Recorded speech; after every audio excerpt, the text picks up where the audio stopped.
कथा शुकदेव जी के जन्म से अब परीक्षित के जन्म में की आती है। महाभारत के युद्ध का विषय श्री सूत जी महाराज बताते हैं कि महाभारत के युद्ध में दुर्योधन कष्ट में था, क्योंकि उसके समक्ष उसकी समग्र सेना नष्ट हो चुकी थी, सिर्फ वही बचा था। जंघा कट चुकी थी, दुखी था, किस प्रकार से सब कुछ लुट गया। अब मैं फिर भी मैंने यहाँ अभी भी जीवित बचा हूँ, किस लिए? मेरे प्राण नहीं निकल रहे। यमुना जी में पहुँच गया, कटे हुए रक्त से रंजित पैरों से। यमुना जी में ठंडे में खड़े होने के बाद भी उसे शीतलता नहीं थी, क्योंकि मन जल रहा था। गुरुपुत्र अश्वत्थामा आता है और देखता है दुर्योधन को, पूछता है किसने किया? पांडवों ने किया। आज देता है, वचन देता हूँ, 5 पांडवों को मारकर तुम्हारे समक्ष लाऊंगा। चल देता है मारने के लिए, लेकिन जाको राखे साइया, मार सके ना कोई। उस रात्रि में भगवान 5 पांडवों को ले जाते हैं और 5 पांडवों को ढूंढते ढूंढते वो 5 पांडवों के शिविर में चला जाता है और 5 पांडवों की जगह वहां 5 पांडवों के बालक लेटे हुए थे, उन्हीं का सिर काट लेता है। अच्छा, हमारे यहाँ धर्म है कि कभी भी सोते हुए, मूर्छित हुए, भागते हुए किसी भी व्यक्ति की हत्या नहीं की जाती, लेकिन अश्वत्थामा ब्राह्मण था, धर्म को जानने वाला था, फिर भी उसने ये घृणित कर्म किया। अरे एक मानव छोड़िए, पक्षी तक जानता था। जब रावण मूर्छित हो गया था गिद्धराज के हमले से, तो गिद्धराज ने यानी जटायु ने हमला नहीं किया था रावण पर। उस समय मूर्छित था तो बैठे रहे कि जब मूर्छा उठेगी तब युद्ध करेंगे, नहीं तो उसकी बोटी बोटी नोच लेते गिद्धराज। पर धर्म क्या कहता है? 5 पांडवों को मार कर ले गया। द्रौपदी सुबह देखती हैं, रोती हैं, विलखती हैं, क्योंकि एकमात्र उनके 5 पुत्र ही तो थे, वो भी चल दिए। रोने लगी। 5 पांडव दुखी थे। अर्जुन भगवान के समक्ष आते, प्रभु ने कहा यह अश्वत्थामा ने किया है। अश्वत्थामा को पकड़ लिया गया। अर्जुन लेकर के आते हैं द्रौपदी के समक्ष, क्या दंड देना चाहिए? तुम माँ हो, तुम सच बताओगी कि इसे क्या दंड मिले? द्रौपदी कहती हैं, देखती हैं ये गुरुपुत्र है, मुंचमाम, इसे छोड़ दो, इसे छोड़ दो। ब्राह्मण पुत्र है, इसे मत मारो, क्योंकि अगर तुमने इसको मारा तो गुरु की हत्या लगेगी। और धर्म ये नहीं कहता कि जो गुरु का पुत्र होता है वो गुरु के समान होता है। अगर आज इसको कष्ट देकर के मुझे शांति तब भी नहीं मिलेगी, क्योंकि मेरे पुत्र वापस नहीं आ जाएंगे, लेकिन इसके आधार पे ही गुरु माता जी रही है। अगर इसे मार दोगे तो उनकी, वह मर जाएंगे, तो कम से कम मेरे तो पुत्र छिन गए।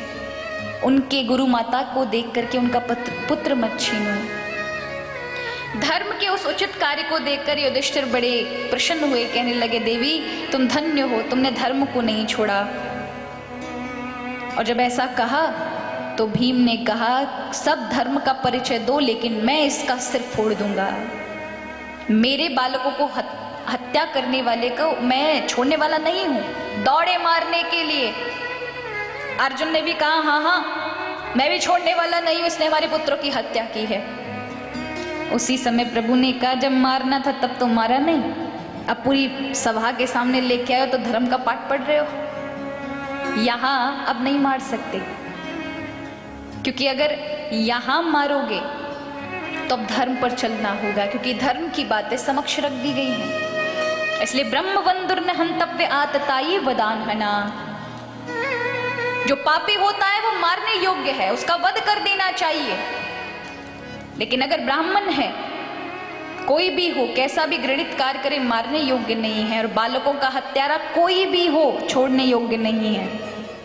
इसलिए ये बालकों का हत्यारा भी है, ब्राह्मण भी है। तुम अपने उचित धर्म अनुचित कार्य करो। तब अर्जुन बड़े संशय में पड़ गए कि ये ब्राह्मण है इसलिए मारने योग्य नहीं है, बालकों का हत्यारा इसलिए छोड़ने योग्य नहीं, तो करें क्या? इसको क्या दंड दें? तब प्रभु ने कहा सबसे बड़ा दंड है किसी की मृत्यु से ज्यादा यदि उसका अपमान कर दिया जाए।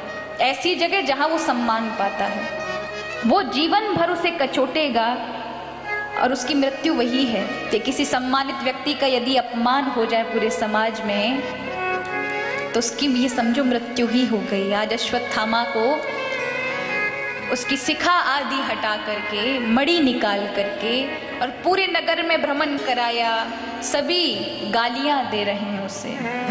इसने बड़ा निकृष्ट, बड़ा दुष्ट कर्म किया, ये गुरु नहीं हो सकता, ये दुष्ट है, इसे निकालो, ये हमारे समक्ष रहने योग्य नहीं है, इसको देखने से पाप लगता है।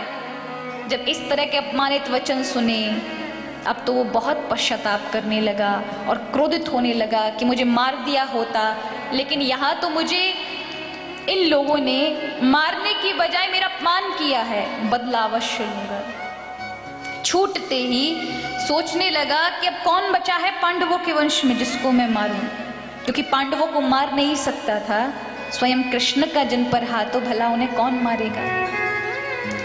तो उस समय उसको ध्यान आया कि अर्जुन की पत्नी है सुभद्रा, सुभद्रा के पुत्र थे अभिमन्यु, उनका विवाह हुआ था उत्तरा से और उत्तरा गर्भवती थी। उन्हीं के गर्भ में इस कथा का श्रोता श्री परीक्षित जी महाराज पल रहे थे, जो इस पांडव वंश को आगे लेके जाएगा। आज अश्वत्थामा ने ब्रह्मास्त्र का प्रयोग उत्तरा के गर्भ में किया। उत्तरा के गर्भ में जैसे ही बाण लगा, उस बालक को जलाने लगा। दौड़कर भगवान कृष्ण की शरण में आती हैं और भगवान उन्हें उस उत्तरा के गर्भ में जाकर के उस बालक की रक्षा करते हैं। इसलिए उस बालक का नाम परीक्षित पड़ा। परी माने नारायण, नारायण द्वारा रक्षित बालक। तो यहाँ प्रभु ने, नारायण ने रक्षा की है। फिर भीष्म पितामह का राजोचित दाह संस्कार हुआ है और फिर प्रभु द्वारिका को गमन करते हैं अर्जुन के साथ। लेकिन जाते समय भगवान सबको उनके मन इच्छित वस्तुएं, फल देते हैं। कुंती से जब पूछते हैं बुआ आप कुछ मांग लें, तो कुंती सिर्फ और सिर्फ भगवान की शरणागति मांगती है और शरणागति के लिए प्रभु के समक्ष एक बात रखती है, यदि शरणागति मिलने के लिए मुझे जीवन में दुख मिले तो हरि मुझे आप दुख दे दीजिए, क्योंकि मैं फिर से वही दुख चाहती हूँ जिन दुखों में आप मेरे परिवार के साथ सहयोगी बनकर खड़े थे और आज सुख आए तो आप द्वारिका जा रहे हैं। मुझे ऐसे सुख नहीं चाहिए जो आपको दूर कर दे। तो यहाँ